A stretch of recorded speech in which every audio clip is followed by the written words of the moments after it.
Okay, clear skies, everyone. I have privilege today to talk to Steve Spangler. Welcome, Steve. Well, thank you very much, Joseph. It's a pleasure to be here. Thank you.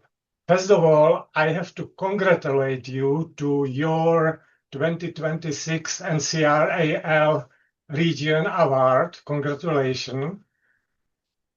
And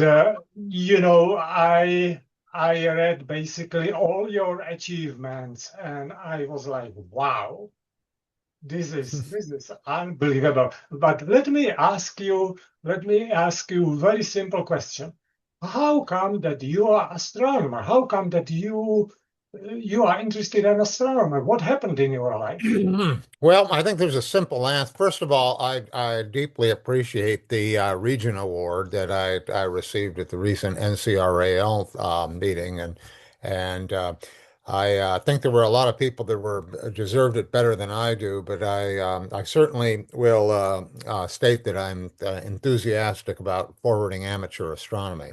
But to answer to your question, it's a very simple answer. I was like an 11 or 12 year old in the first days of the space program, 1961, 1962. And so at that time, there were all of these efforts to get human beings into space, the Mercury astronauts, and also space probes, exploration of space. So it was very much in the news.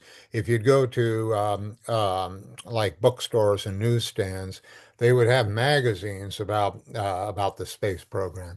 And I grew up in a farm in southeast Iowa where the sky was very dark at night too, so you could really relate to the relate to the phenomenon.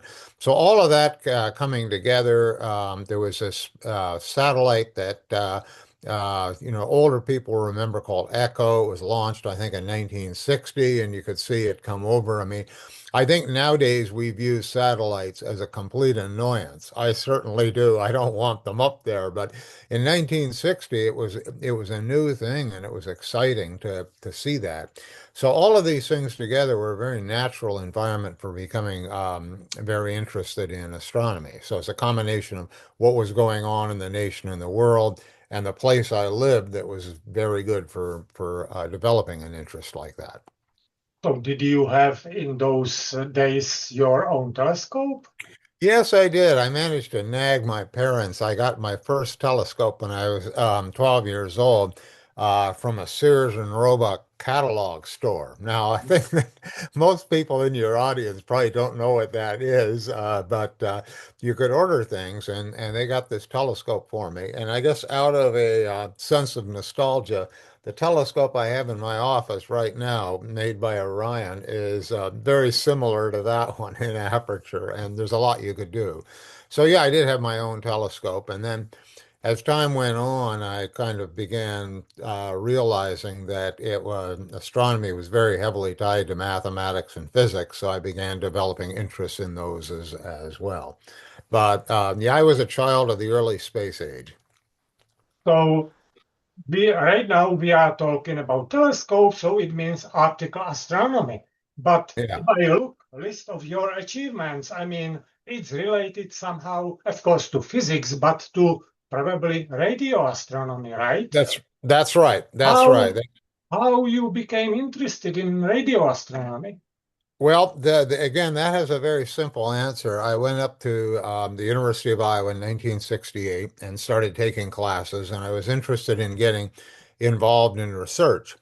And there was a young professor at the time, Stanley Shawhan was his name, and he was developing a radio astronomy program. And so he actually hired me, and so I started working in that area, initially radio emission from the sun. And so I did research in that area and related areas of radio astronomy. I took classes in radio astronomy. I thought it was a very interesting subject. And then when I got my PhD, I got a postdoctoral position at the National Radio Astronomy Observatory. So I really love radio astronomy, and it's very neat in its own way and involves another area, which is electrical engineering, which is kind of where it came out of. And so that's most of what I did. So it was kind of fortuitous. I ended up going into that area because I started working for a professor at Iowa who was working in that area at the time.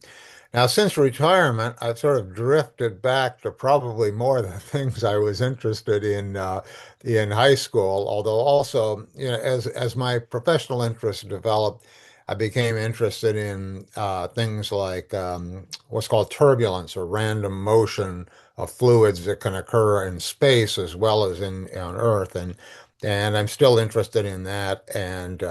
But I've also kind of started working in areas where at least you can get your 3-inch refractor and go out and look at these objects. You can't do, research on it, but at least you can say, yeah, there it is. This object really exists in the night sky. So this is nice to see, because I mean there are professionals, and basically they never look to telescope, uh, Yep. and you are not one of them. You are still interested, to look at skies, and so it's wonderful. Oh, There absolutely. I is, mean, I would say that I have very little understanding of professional astronomers who are not also amateur astronomers. I mean, I don't um, understand how you can study these things scientifically and not say, let's go out and look at an example, even if it's much nearer than you. So there's kind of, I think in the professional community, it kind of divides.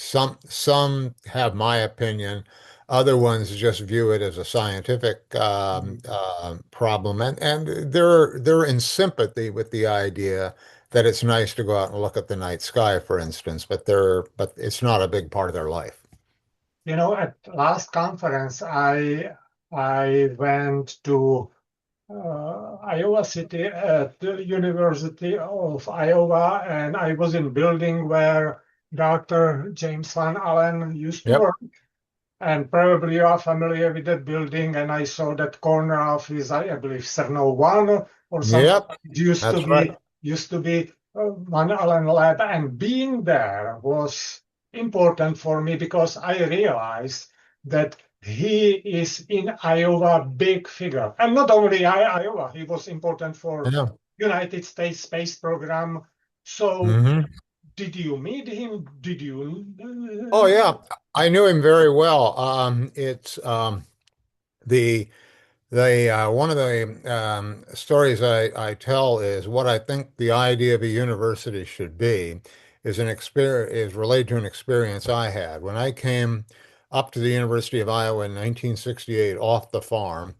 The first science course I took was an astronomy course, and it was taught by Van Allen. And this was in the fall of 1968, at the very peak Wow. of the Apollo of the 8. space program.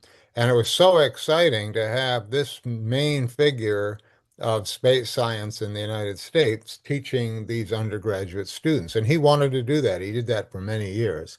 And I've always thought that's what a university should really do. It should have its top rate people out there and encountering and teaching all of the students, not just a few PhD students. So I took that class from him and interacted with him a lot during my education. And then when I came back to Iowa in 1982, we were colleagues for quite a few years. So that office, I know very well, went in there many times. So he was a great guy, had a very good outlook on science, but also an extremely nice man. Mhm. Which is I am not surprised because many times those powerful people are actually normal people, very gentle and Mhm. kind and everything, and through this Mhm. kindness they are able to do unbelievable things. Yes. And That's so right. I I am glad to hear it, but I am not too surprised. Um, No, you shouldn't be. Yeah. what I learned in that building that basically university participated in a majority of US spacecrafts, and almost on each spacecraft there is some device, some appliance, from you.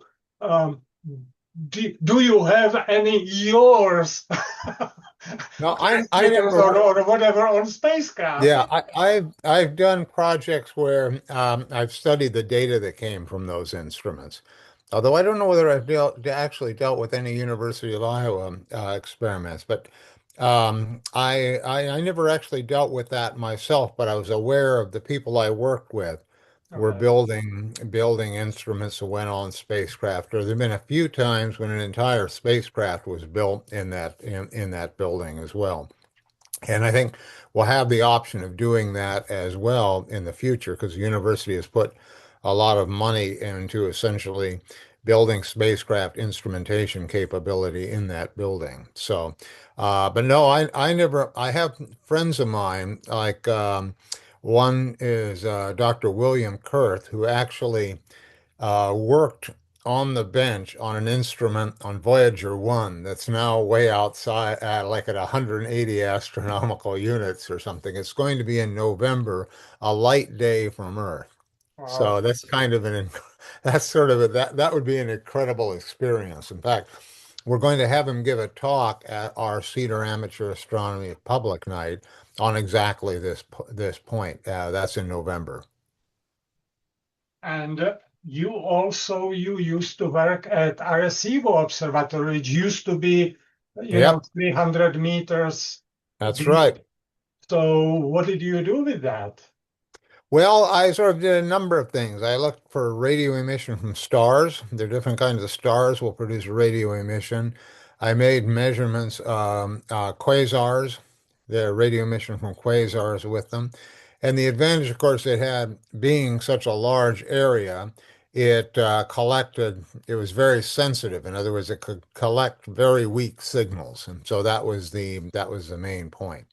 So early in my career, that was a big issue. Then later on, I went to the Very Large Array in New Mexico, and that those kind of instruments called interferometers really have a huge advantage because they can provide resolution.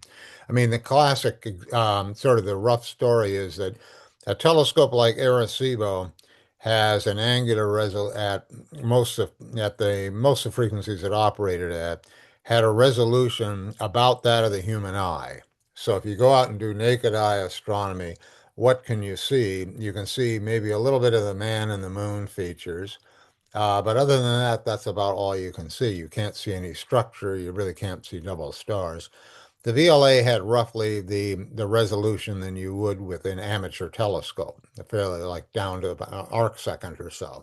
And when that happens, of course, there's a lot more that you can do. So that's kind of the main direction radio astronomy went after about the late 1970s. Mhm. Uh, and I at a conference, I also went to see, I believe, like few miles from Iowa City, radio telescope, like 25 meters Hmm. diameter. Hmm. So, are you familiar with that? Oh, yes, I use that facility quite a few times during the years. And so what it is, it's the idea of taking, well, the way I'd explain with interferometry is that if you have an amateur telescope, let's say you have an aperture that big, that determines how good your resolution is. Okay, so the bigger the aperture is, the diameter of it, the better, the smaller angles you can split. If you think of a double star, what is the smallest double star you could resolve? Now, with optical astronomy, it gets there's a added complication of seeing. In other words, it through the atmosphere sort of blurs the images. So usually you don't get the full amount of it. But if it weren't for seeing, the bigger the aperture would be, the finer the detail in an object you could see. Now, the problem is, of course, as you mentioned, Arecibo had a diameter of 300 meters or about 1,000 feet.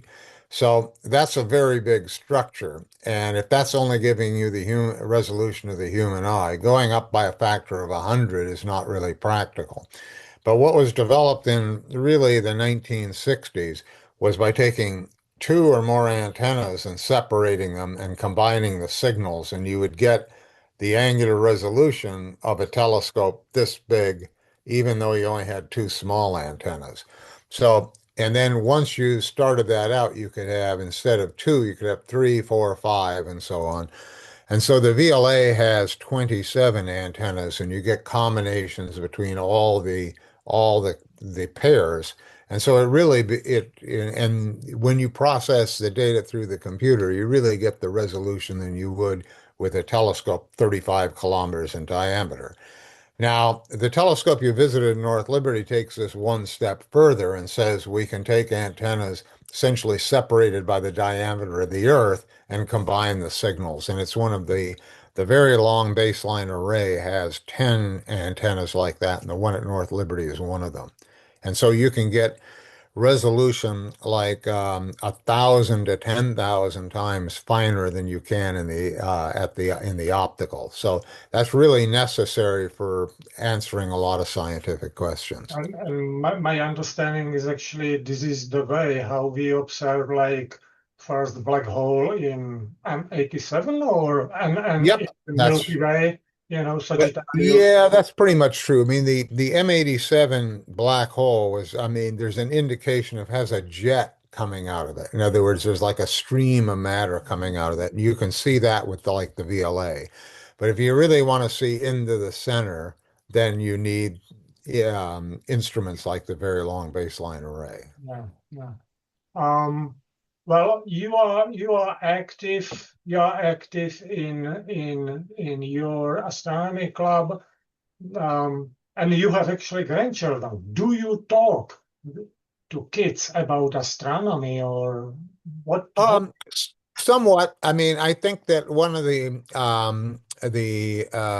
main way I will interact with kids is via and we have a public night program at the Cedar Amateur Astronomers. Mhm, mhm, And and so we have those once a month from March through November, and then we have it virtually after that. So these are quite well attended. And so what they consist of is we'll have a talk, and then if it's clear, we can have people can look at things through telescopes. So those are well attended, and often there are our young people will come. And I've always said that the best questions in astronomy are ones that a 3 or 4 year old kid would ask. So it's things like, where do the stars come from? Okay, that's the kind of a question a little kid would ask. Now that's a very good question, and it's one of the main topics in all of astronomy, or how old is the sun and things like that. So it's fun to talk to them at that. And again, it's always interesting to see the level of enthusiasm and interest in it. So that's always nice. But I really like the we have these public night programs because it's a great way of being able to describe science, get the general public, give the general public an opportunity to experience science. mhm. And there is actually a gap, between understanding of general public and what science can do, because the fact that we can have this interview is actually a result of many scientific achievements, and Mhm. still I sometimes I cannot believe that general public is sort of against science, and so I see this as a breach or necessity to educate Mhm. public. Yeah, I think that's true. I mean, I tend to think that the public actually is interested in science, although I know there have been developments in recent years that's kind of consistent with what you're saying is people getting skeptical about it. But I still think there's a lot of interest in it. And I mean, my experience at our Cedar Amateur Astronomers Public Night is that people are very interested in coming out there. So it's partially a selection effect. You wouldn't go out to this place if you weren't interested in science, but we get quite a few people, mainly from the Cedar Rapids area. Um, so physics, plasma, radio astronomy, what do you would consider your personal achievement? Your uh, hidden gem, or what you are proud of? Well, I found a lot of things that I really feel, now looking back at things, I thought that was a pretty nice piece of work. And probably the one most about 30 years ago, that together with a graduate student named Tony Minter, who actually went on, had a very good career at Green Bank in National Radio Astronomy at Green Bank. Using a technique in physics called Faraday rotation. It's a way of determining something about the magnetic field. It turns out it's a change in the polarization of radio waves if there's an ionized gas with a magnetic field in it. And we got some results on that on essentially the variations in that magnetic field. Again, getting back to turbulence. And I thought that was a real nice piece. So that's one of them. So there Okay. were, but that was very satisfying to do that. But it was mainly Tony's project because that's what he got his PhD for. But with my graduate students, I always wanted to work with them because that's part of the fun of doing things and you work together in pairs and things like that. Well, science is without doubt teamwork, I mean, alone Yeah, it's hard that's to right. achieve something. So you used to have graduate students, how many, or you mentioned one? I had total eight through the Oh, years, and okay. they had a very good career record. They went on to all except one went on and had careers in either astronomy or technical fields of some one sort or another. So Mhm. I was really pleased to see how well they turned out. So what do you think that what is necessary for future scientists? If I would be 18 and I would be deciding, what I am going to do, what I should do, or which person I should become. Okay. Well, that's a good question. I mean, I think um, what I guess my first direction would be something that hasn't changed very much, which is when I used to talk to uh, high school students that would come to the were thinking coming to the University of Iowa and studying astronomy and physics. Usually after the kind of pleasantries, I would ask them, "Do you like mathematics?" Mm. And usually the answer was yes. Okay, so I thought, good, that's the right answer. So occasionally, when there was an answer was no, I really don't like it very well. And I would say, well, you have two choices. You can begin liking it, or you can look for another major. And so, what I always told them is that, the mathematics is really the underlying structure of physics and astronomy. And so, you have to develop a capability in that and a liking of it. All right. And so, I don't think that's changed. All right. In other words, I still think there are mathematical models and mathematical descriptions of either nature or processes like economics and so on. So, if I were going to talk to a high school student nowadays, which the experience is very, very different than what I went through, I would still think get enthusiastic about your mathematics classes and take the mathematics classes that your high school offers as much as you can. It's not necessary to pile on extra ones, but take at least what they offer. And that will offer that's kind of the language of a lot of interesting areas to work in. So I think that's the first thing I would say. And the second thing is I still think physics is a very good thing to study because it sort of underlies so many other disciplines, and you don't have to necessarily be a professional physicist. You might go into medicine or molecular biology or something like that. But I think that that would be a very good basic education for anybody that was interested in a career in science or engineering. And I think the reason for that is just it's a very mathematical discipline. So once you get that put into your head, then you can apply it to a number of areas. So, but as far as what specific areas of science one would go into, I don't know. There look like there are many promising possibilities. Well, there is one thing about science that in the last few hundred years, we we developed something like scientific method, that you have Mhm. hypotheses, you have data, and so on, and Yeah. you prove it or disprove it, and this is something what scientists should understand it, but there are people which are behaving completely in different way. I don't know how to say it.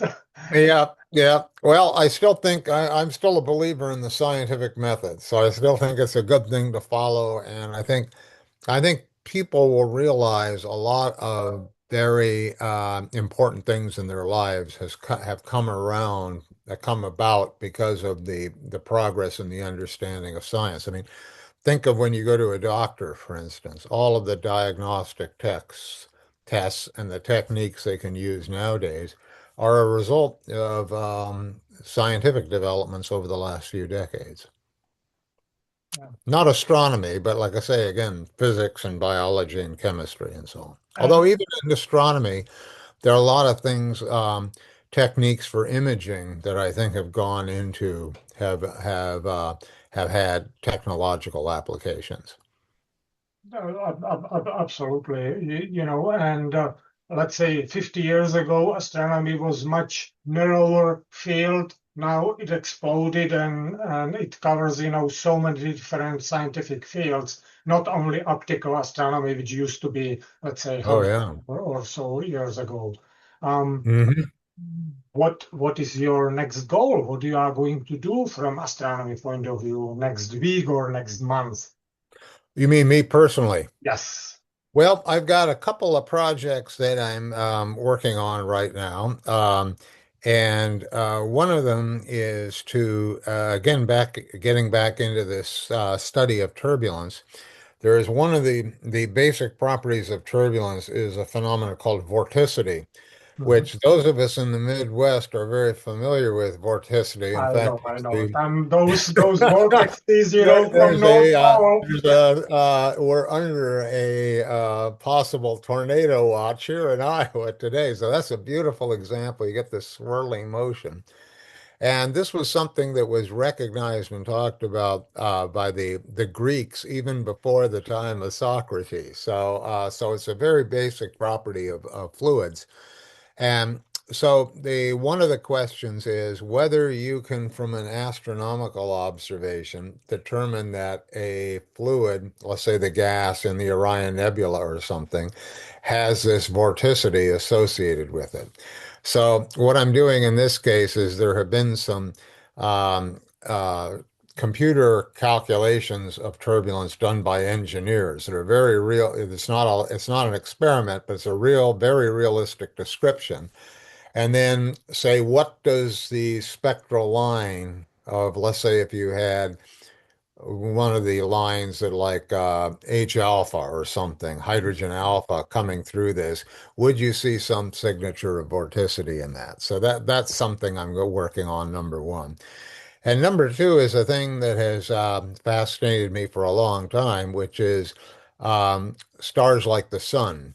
And I really am quite interested in this. I mean, stars have a variety of properties, but some of them are pretty similar to the sun. Mhm. And one of the things that I'm interested in is looking into whether stars like the sun have variations in their luminosity over time. And the motivation for this is right now we're dealing with the global warming, which I would say is pretty convincingly shown to be due to carbon dioxide increases in the atmosphere. But there have Absolutely. been many periods in geological history when the Earth was a lot warmer, a lot colder than it is now. And even a small change in the luminosity of the sun, like 1 to 2%, could produce those. So the question is, can we look, I've been sort of interested, can we look at other stars like the sun out there Mhm. and see whether they show this something of that sort? And the